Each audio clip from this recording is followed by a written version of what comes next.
Here are the highlights of Monday's briefing that you will need to keep in mind.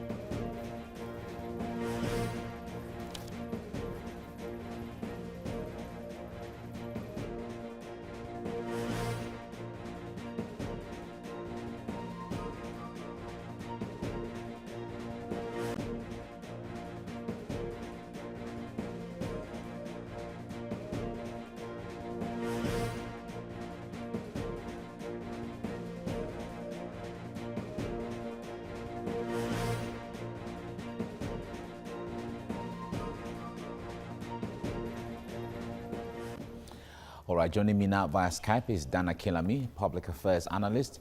It's nice to have you join me right now, Mr. Kilami. When it comes to the issue of easing of lockdown, we see countries across the world, not just Nigeria, doing one thing or the other based on their peculiarities.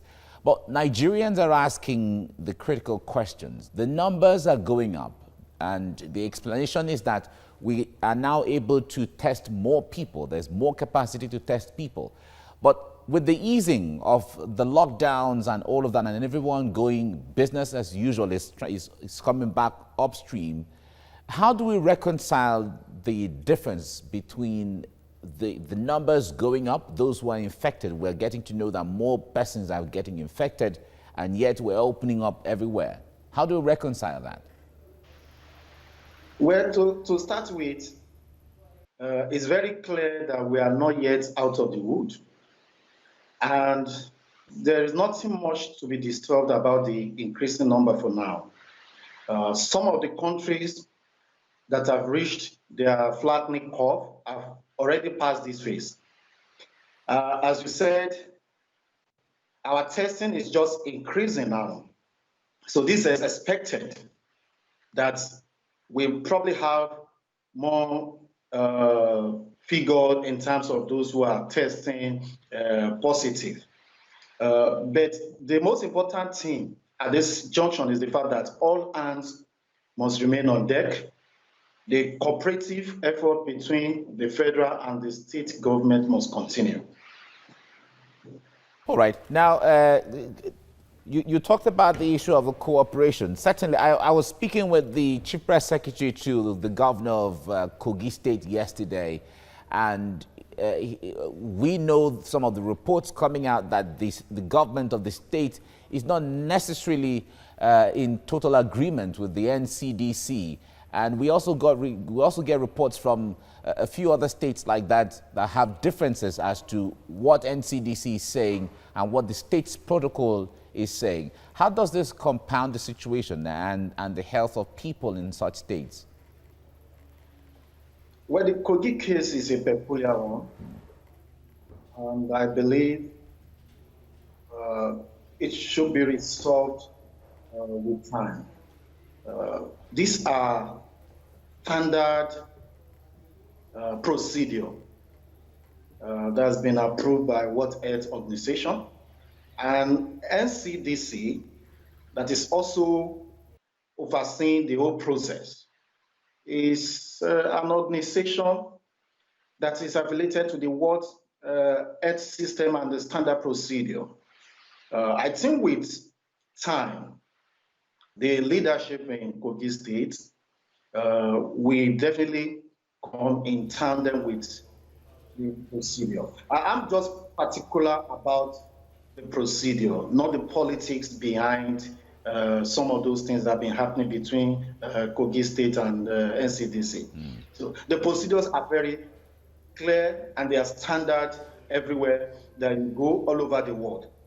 So the leadership just need to key into this procedure, let the government agency do their job, and at the end, everybody will be safe in that state. All right.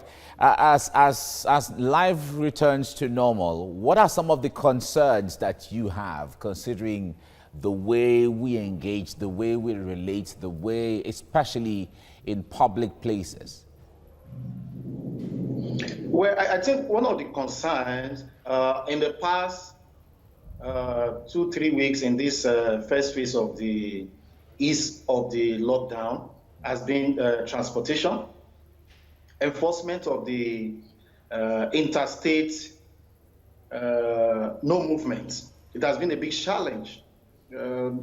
Most people have alleged that the police has not really done enough to enforce no movement as interstate is concerned. But transportation, to mass transportation, has also been a challenge. Initially, there was a challenge about resumption of activities in the financial sector, especially the banking hall. And I think with time, we saw improvement in what the banks were able to put in place. And now that also has led to them going on the full-fledged operation now, according to the new guideline released yesterday.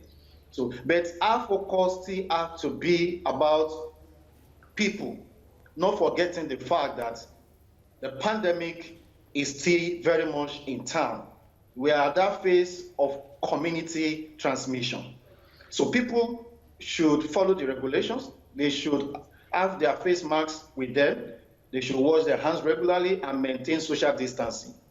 But as we proceed to this second phase now, the opening up of the religious organization has to be the key area that we have to watch very well. All right. Before I let you go, the federal government has said that states have been given the responsibility to, take the next phase based on their peculiarities. What would you be expecting from states at this time? Well, what's expected from states? I think federal government is also constraining the dynamics of activities.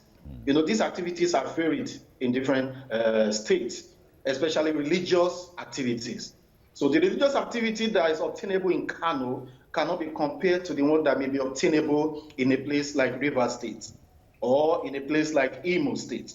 So this is now left to the state executive to examine the situation, evaluate the situation in their different states. For example, now in Lagos, the chief executive of the state has to look at all the factors. If it's sustainable to have a full opening of religious activities in the state, they will look at all the pros and the cons. So, but I believe the state government should tread cautiously in opening up the worship centers. We can have a gradual approach to it. Maybe we open up Friday and Sundays first. And then we also have a pegged number of people that are allowed to start in the worship centers. Okay. So if we get a good compliance and good cooperation, then we can now continue to expand on that. All right. Dana Kilami, thank you very much for your insight into all of this. We certainly wish everyone well. Thank you.